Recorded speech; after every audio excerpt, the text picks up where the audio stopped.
Peperiksaan Akhir kepada Akhir. In-Smartive.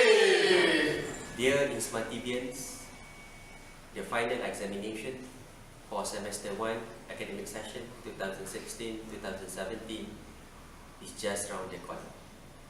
From the bottom of my heart, I wish you all the best for the final examination, and may Allah Ta'ala grant you the strength to face and endure the challenges to your very best. Good luck.